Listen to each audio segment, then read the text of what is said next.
Hello, everyone. I'm Josh Ochs, and you're listening or watching the Smart Social Podcast, where we reach people all over the world to teach them how to keep their kids safe on social media so the students can someday shine online. Today, we're going to talk about a family technology plan. I have Hilary Wilkinson, the co-founder of healthyscreenhabits.org, here with me live. She's just north of Los Angeles. I'm in Los Angeles. Hilary, welcome to the podcast. Hello. Thank you, Josh. It's so good to have you here today. Now, Wonderful to be here. you gave a speech to somebody, and we like to hear from everybody in our space and to talk with them and chat with them. You gave a speech recently, and they loved it. And I'd love to go, first of all, hear a little bit about your organization, and second, go through 7 tips that we can use as a family on a technology plan. We're going to go over a document that your organization has created. Yes. That everybody on this podcast can click the link below to download to learn more. But first, tell us a little bit about healthyscreenhabits.org. Well, I'd love to. So Healthy Screen Habits is a registered 501c3. Our mission is to educate and empower families to live their healthiest digital lives. We are not about eliminating technology from your life. We're about finding that happy balance. I love that. Okay, terrific. So let's dive into developing healthy screen habits together. And this is a template that you say that guides families. Yes. I love this. So that's great. Yeah. So what we're going to talk about is our family technology plan. That is a free downloadable tool on our website, which is healthyscreenhabits.org. And if you go onto our website, click tools. Those of you listening, you can click the links below. But those of you watching, healthyscreenhabits.org. And up at the top, there's tools and there's family technology plan. Download here. Excellent. Pretty great, pretty easy to find. Awesome little website that you have. Thank you. Let's dive on into it. Let's do it. So the family tech plan is really kind of meant to be a conversational springboard for families to develop their own sort of boundaries around where they're going to have tech in their family. We can give you the data, the statistics, the science behind things, but really, truly, we are not trying to tell parents how to parent. We are saying, you know your family best. These are some guidelines, though, that can help steer conversations so that everybody in your family can feel as though they had a voice. And when everybody has a voice, everybody's got their fingers on that blueprint, you have much better buy-in overall. I love that. Thank you. So the first step in our family tech plan is to identify tech dangers that could affect your family. And this is really important because a lot of times what we think of as, putting on our grown-up hats, what we think of as dangers don't even occur to our kids. So we really have to be explicit with our fears and the reason why we're setting these boundaries. And, as well as our kids may open our eyes to some dangers that they are concerned of that we never even stop to consider. Like, for example, cyberbullying that happens on, Google Docs while they're in class. And it's like, in the grown-up world, we aren't aware of these things. So this kind of gives you a peek into your child's world as well. I love it. So walk us through step 1. The step 1 would be the identifying the tech dangers. So what you would do is you would go through, you can, like I said, go through the concerns that you have as a grown-up. Okay. Your concern may be something like what we list as examples of wasted time, lack of sleep, exposure to inappropriate content, etc. Yeah. Yet what you're seeing from your children when they talk about it is they may have much more different concerns than you do as far as fear of missing out and bullying, etc. Very cool. Sorry, you were describing that. That's awesome. Okay, Now step 2, walk us through how we can determine what technology devices will be allowed in our home. Okay. So this is kind of interesting in that sometimes we don't even realize how many things we have in our home that are connected to the internet. An example of that is our smart TVs. And our kids being digital natives are so good at figuring out how they can get to their friends and what other ways that sometimes they've figured out ways to connect that we aren't even aware of. Yeah. So the when you determine what technology devices will be allowed in your home, first off, you kind of walk through your house with your kids and take an inventory of all the screens, devices, etc., that connect to the outside world. Hmm. And then you have to kind of go through and go, okay, which of these can connect to the internet? And you, in doing so, what you as the adult are also noticing is what needs to have filters installed, turned on, etc. And then you can also talk about the importance of keeping devices in public areas. That kind of starts to open up that conversation for step 3.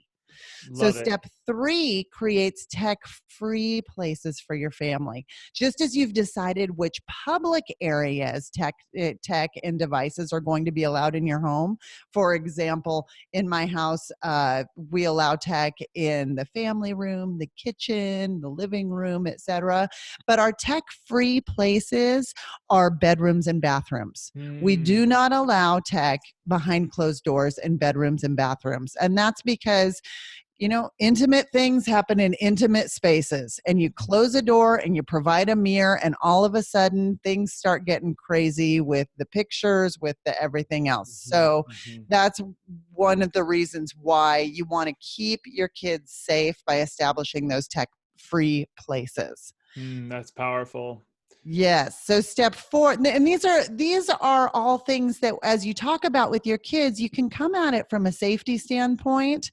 And so it kind of opens their awareness to the world in a non-threatening way. Mhm, So it mhm. allows you to have conversations that you may just simply not know how to start with your Mhm. kid. Yeah, and you're not wanting to come from a fear-based area of kickback and reaction. What you're trying to do is truly set up a very safe home for your family. Love it. So step 4, following those step-free places, those tech-free places, what you're going to do is you're going to determine tech-free times as Mm, well. Because more and more and more, what we're seeing with our current ongoing mental health crisis, for lack of a better word, and yeah. lack of coping skills with handling items of stress, then one of the number one things that we are told again and again is to manage our sleep and protect our Mhm, sleep. When you mhm, determine tech-free times, you can protect that sleep. mhm. Also, when you determine tech-free times, such as keeping, say, meals tech-free, that way it really allows you to engage with one another and put the personal relationships as your priority. It shows your kids that you value the face-to-face interaction more than what's going on your screen. And we always want to send that message again and again and again, the importance of the face-to-face interactions. I love where you're going with this. This is so great. Talk Oh, to us about thank step 5. you. So, step 5 is determining which apps will be allowed on kid phones and time limits for each. Now, you can set time limits by going into, if you have an Apple device, you can go into the screen time function and you can control all the time limits for apps and Mhm, other functions. If you mhm. have an Android device, it's on digital well-being. And if you have a mixed family where some people are on Android devices, some are on Apple, you can use Google Family Link to do that. Mm, So we have a fantastic resource in Common Sense Media, which is a free, as well as Smart Social, I know, does their own you guys do your own research in apps, but our kind of go-to is Common Sense Media to go ahead and rate apps mhm, and check mhm. things out before we allow them. The other thing I really recommend when your child is asking to download an app or a game, first of all, you're going to set that limit of we don't just download apps willy-nilly onto devices. Yeah. The then they have to go through a parent approval process. And next is I establish a cool off period. So I say, I need 2 weeks of interacting with this app to figure out if it's something I'm comfortable with you doing. And it does two things. It teaches our kids the importance of non-impulsive buying, which is very important, as well as it gives you enough time. I know that I'm not going to be able to get to it in a day or two. We all live busy lives. We're all going 90 miles an hour all over the place. But that cool down period both gives your child a chance to cool down on whatever's the latest, greatest, hottest thing, but also it gives you a chance to figure out, is this something I'm really comfortable having come into my house? Because that's what you're doing when you download an app, or when you download or provide a game. You're really inviting all of that into your living room, and you have to kind of start thinking of it that way. Of this is really coming into our family space.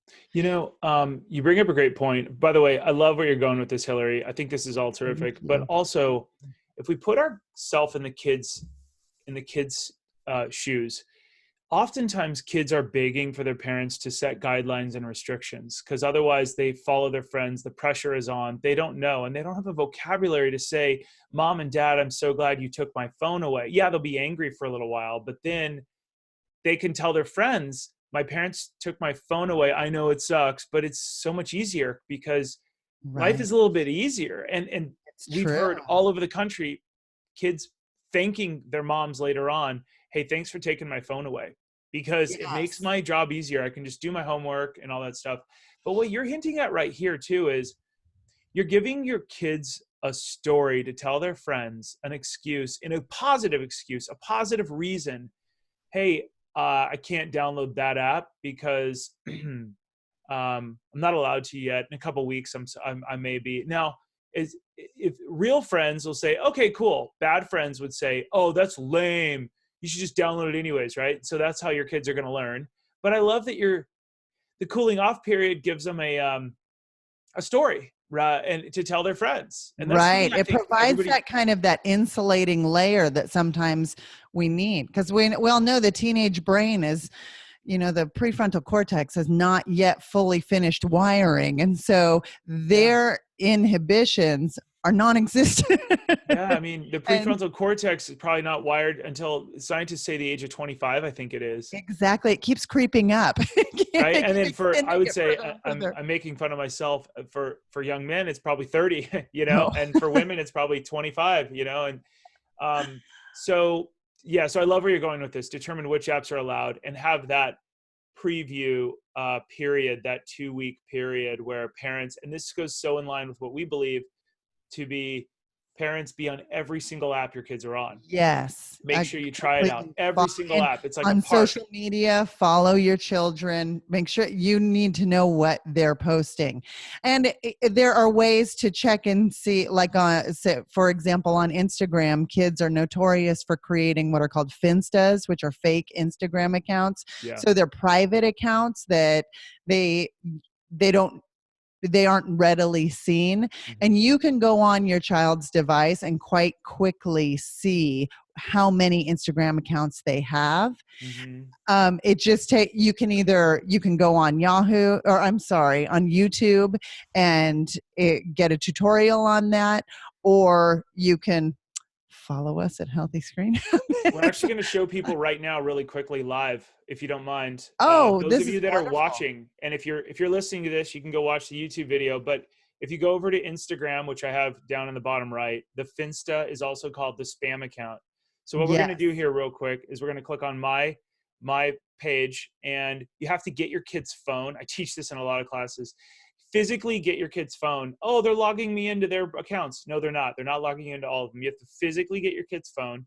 And then at the top, you see the username. Once you've clicked on their little headshot at the bottom, do you see the username at the top? If you just click on that, it will pop up their account they're currently on and any other accounts that this app is logged into, which it the is device is logged into. managing. Yes. You can also add accounts there. It can administer or manage up to 5 accounts on one app. You can also hold down stuff in the bottom right the bottom right, if you hold that down, it pops up as well. So that's how to find your kids' Finstagram, which is a spam account, a fake Instagram, just a little bit of a fun technology review.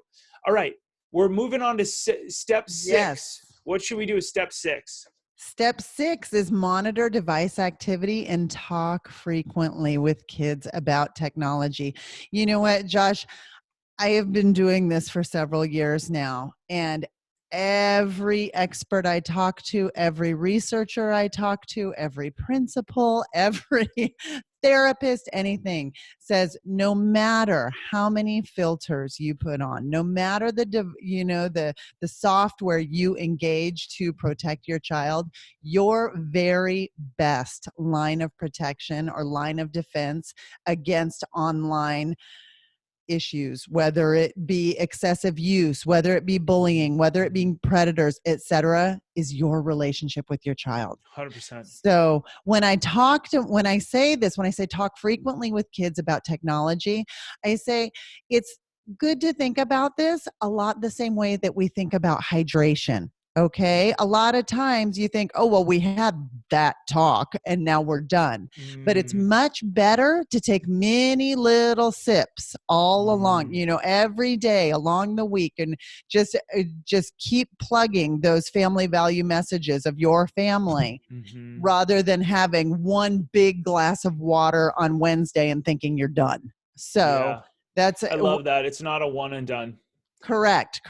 And as far as the monitoring device activity goes, many parents feel as though, they're conflicted. Well, shouldn't they be allowed privacy, etc.? I'm here to tell you the safety concerns outweigh the privacy issues for your children at this stage of the game. I couldn't agree more. Parents, if you're looking for permission, Hilary and I are giving you permission to always have the passcode to your kid's phone. Yes. Always know how to get into it. Hilary, we have a theory here that a phone is a lot like a car. And when you're thinking about giving your kids a phone or social media, that I want you to equate it to a Honda Accord or any vehicle you'd give your kid. Love it. If you gave your kids a car, parents who are listening and watching right now, would you also have a second set of keys for yourself? You probably would, because you know that car could hurt your child, hurt your family, could kill another person, could hurt another family. So you would always want to be able to either look inside that car, look in the trunk to see if one of their friends had put something illegal in there. And you're paying for it. You bought it. You're paying for probably the gas and insurance and everything else. So always know how to get into this kid's phone. They do not have privacy. I'm going to say this, Hilary, I'm not putting words in your mouth. Your child should have zero privacy if they're living in your house. Absolutely zero privacy. And so we want to make sure that you know what's going on, because otherwise you're giving your kid access to 7 billion people and access to talk to just about anybody. So that's my little, did I get it wrong? No, not at all. Are you kidding me? I'm just trying to underline what you say so that people do listen to that. And the other thing I tell people is we need, one of the major shifts in thinking that you have to do is you have to stop thinking as digital immigrants, that is people who have not grown up with the smartphones in our pockets, and we've had to learn this technology as we go. We tend to think of the internet as a thing. And what you need to do is recognize that the internet is a place. And so because this I cover when I talk to people with much younger children. I'm talking like preschoolers who think that they can put their kid on, YouTube or something like this while they go quick and run, grab a shower. But yet they don't realize that the autoplay features are going to be scrolling things that they never intended for their child to watch. Yeah. So when your child logs onto the internet, it is the same as taking them down to, as you and I are both, close to Hollywood and close to LA. I can refer to streets down there like the corner of Hollywood and Vine, and we both know what that looks like. For people who are not familiar, imagine a very dicey area of urban grit with all the color that comes with that. And dropping your 4-year-old off there and saying, okay, I'll see you in 45 minutes. That's a great point, because they're going to see random people, and it's a very interesting and fun area. that we've both been to a lot, but there's also people from all over who would love to show Yes. your kids interesting things. And, Exactly. and And people, nobody has your child's safety and your child's well-being concerned like you do. yeah. So you cannot trust it to other people that they're going to make good choices while they're online. Yeah. Let's talk about, speaking of good, let's talk about step 7. Yes, I love step 7. The step 7 is use technology for good. Mm-hmm, And mm-hmm, the reason why it's important, especially after having all of these conversations about monitoring and filtering and protecting and everything else like that, technology is fantastic. I mean, I don't, for one, the genie's out of the bottle. We're not going back to any other way of being. But for two, there's a lot of good to be done with it. You can maintain relationships with relatives across country mm-hmm. face to face, not unlike you and I are doing right now. That wasn't available to us 30 years ago.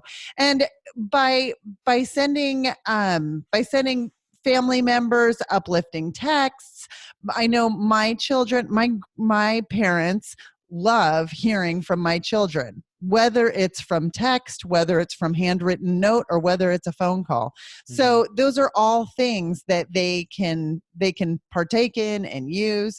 And when I find an example on, say, social media of somebody doing something good with the social media platform, I make sure to highlight it to my children to say, look at all of this that happened. For example, there was a man who requested get well cards he had an ailing relative. Well, I mean, the next photo you saw on social media was this person surrounded by bags and bags of letters of just people wishing well. And I think that can go a long way in talking to your children about the world doesn't have to be a scary place. There are very good things that are happening in this world.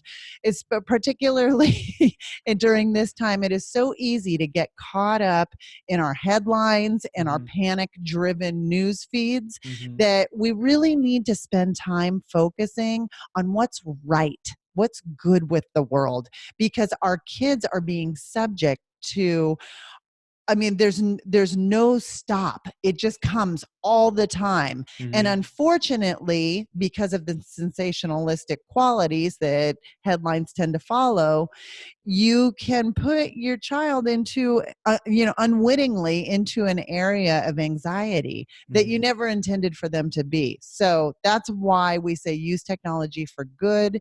You can see what good campaigns can be started. Mm-hmm. And or you can start a nonprofit Mm-hmm.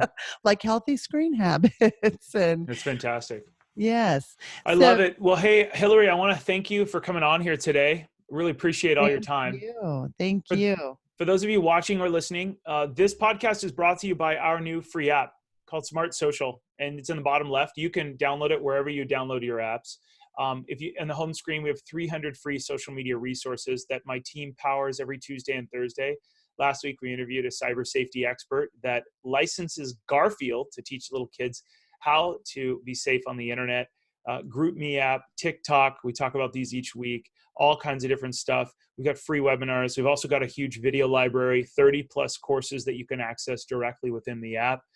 It's $100 a year to unlock all of our courses, or $10 a month. You can also ask questions. You can see what my team is doing there within the system. And it also emails you updates and everything else. We also have app reviews. We have 97 of the latest apps. We have a detailed app guide. Unlike Common Sense Media is terrific. They're wonderful. They're very needed.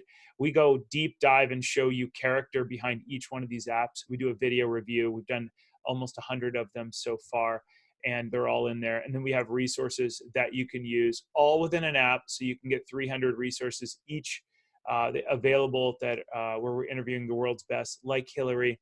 So I hope you'll download the app and take a peek at it. It's pretty awesome. We spent months and months and months, and my team spends hours each week powering it with new tools and tips and techniques. It Thank you, looks like Hilary, a for your time one-stop here shop. today. We really Thank appreciate it. you.